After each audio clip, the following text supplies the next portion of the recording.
Muito boa tarde a todos, sejam novamente bem-vindos. Vamos falar hoje então sobre o debate entre Harris e Trump e os desenrolares, os desenvolvimentos. Gostaria primeiramente de dar a vocês uma análise própria minha pessoal, minhas impressões em relação ao debate, estou gravando isso no dia seguinte de manhã.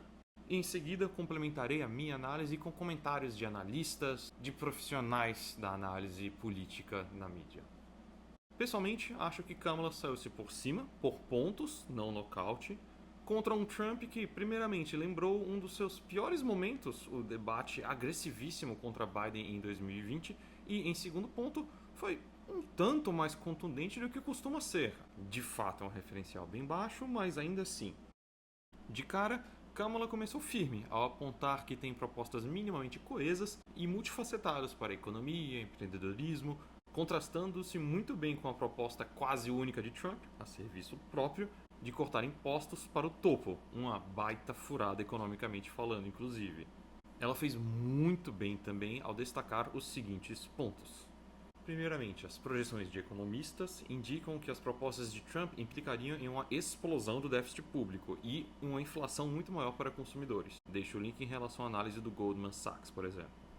Em segundo ponto, destacou o Project 2025, aquele documento extremamente impopular criado por grupos de interesse da direita e vários membros do gabinete da Casa Branca de Trump, que basicamente tentam criar uma tabela de 10 mandamentos sagrados de fundamentalismo de mercado desenfreado. E totalitarismo político, diga-se de passagem.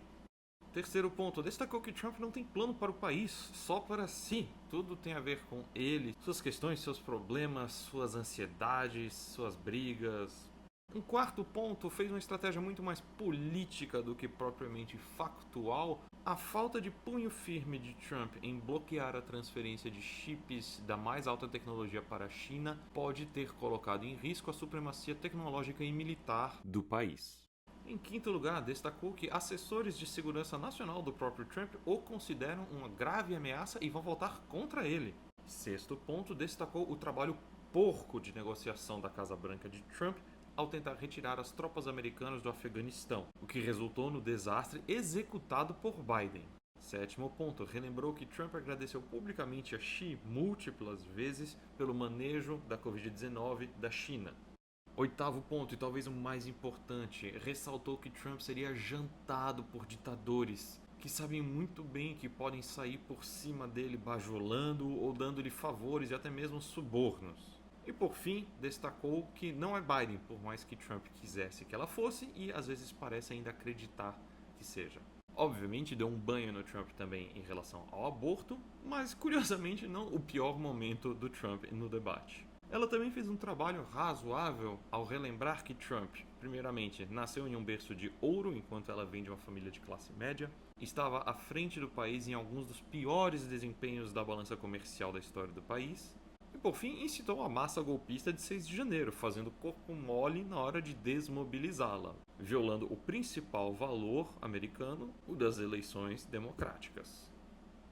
Ela, contudo, não fez um trabalho muito bom ao explicar como o foco de Trump em tarifas é uma das coisas mais inflacionárias que se possa imaginar e foi bastante evasiva em temas econômicos como um todo. De fato, ela não parece dominar tanto, mas convenhamos, não é como se o Trump soubesse do que fala em termos de economia tampouco. O mais importante e refrescante, admito, foi ver como Harris consegue se esquivar e dar um contra-ataque às narrativas mais idiotas trumpistas, tentando retratar a administração Biden inteira como um grande desastre, uma calamidade. É impressionante o quão ruim de comunicação Joe Biden é. Seu governo não foi perfeito, mas tampouco foi o caos na Terra.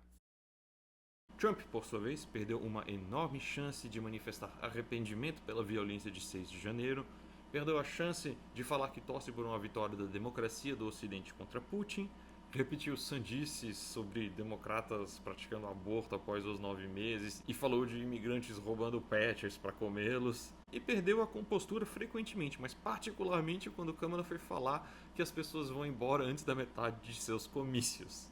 Como um todo, me pareceu que Kamala colocou Trump na defensiva e evitou ser encurralada muito bem. Soube provocar Trump de maneira a incitá-lo aos seus hábitos mais valentão do pátio do colégio e mostrou-se muito mais presidenciável. Ela esquivou-se de temas mais sólidos de políticas e derrapou em um momento ou outro em termos de oratória. Mas nada grave, o Trump é uma celebridade da televisão há décadas, também tropeça. Em uma ocasião ou outra, ela também perdeu um pouquinho a paciência, mas não foi como se ela tivesse perdido compostura. Já o Trump soou como um disco quebrado, repetindo bordões batidos, pareceu velho, alguém aparentemente esqueceu de tingir o cabelo dele, estranho, e parecia achar que estava em um de seus comícios, só falando para os seus, caindo em verborragias conspiracionistas e bate-boca com repórteres. A impressão que fica é: Trump não foi particularmente mal, considerando o seu padrão, claro, mas não avançou em absolutamente nada para ganhar o apoio de moderados e independentes, uma baita oportunidade perdida. Já Kamala se mostrou muito mais estadista, sua própria figura e mais atenta às necessidades e demandas do eleitorado. Agora passando a como foi coberto pela mídia o debate. Dos veículos mais sérios da esquerda à direita, passando por todos os intermediários nesse gradiente, decretou-se vitória de Kamala por nocaute. Para estes, os fatores que fizeram com que Harris tivesse uma vitória tão acachapante foram: primeiramente, Trump perdeu o temperamento quando Kamala chamou-o de fraco e disse que líderes internacionais riam dele, chamando-o de uma desgraça e apontando as bizarrices que ele fala em seus comícios. Segundo ponto, ele ficou na defensiva, mesmo sendo Harris a incumbente, o que deu a ela o ar da novidade, da desafiante. Terceiro, Harris dominou o espaço olhando para Trump, olhando para os moderadores e para a câmara, enquanto Trump olhava para o chão e às vezes para a câmara, mas parecia muito desconfortável no seu ambiente.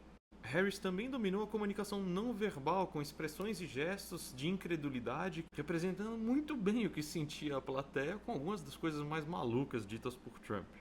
Ela também foi muito vivaz nas expressões, riu, sorriu, mas foi firme, segurou um palavrão de modo a demonstrar uma frustração profunda, mas ainda assim soube praticar o autocontrole, enquanto Trump franzia, esbugalhava os olhos para o teto, contorcia expressões faciais como se estivesse no interrogatório, e parecia gastar cada fibra de seu ser para manter uma péssima, diga-se de passagem, poker face.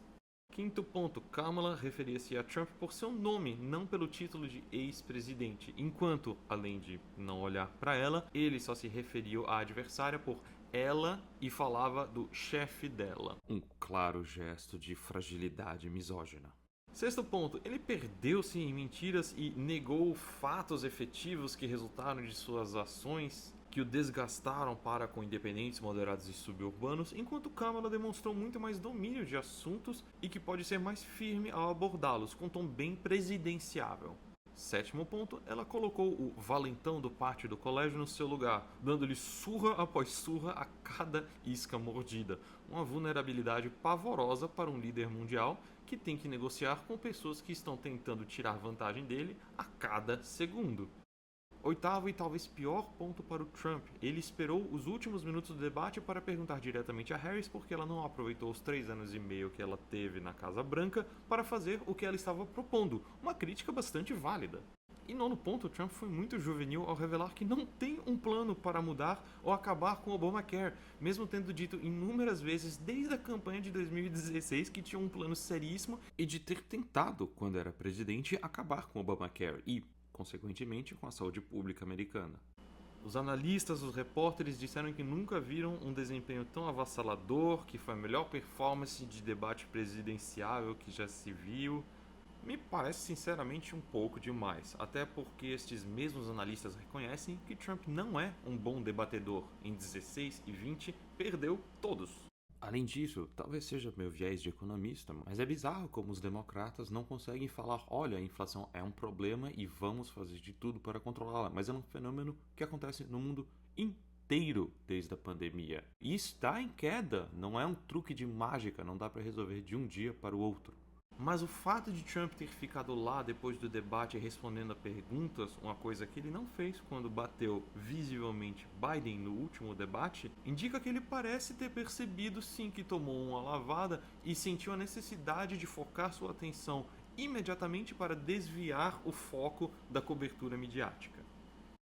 Agora então, ele parece ter enterrado mais uma vez, vamos ver até quando, o prospecto de um novo debate, depois de ter dito, curiosamente, que foi o seu melhor debate de todos os tempos, usando como fonte uma velha estratégia de 2016, citar pesquisas online extremamente furadas, onde estrangeiros podem votar quantas vezes quiserem, sem nenhum tipo de controle estatístico de composição amostral, sem falar de robôs, é claro.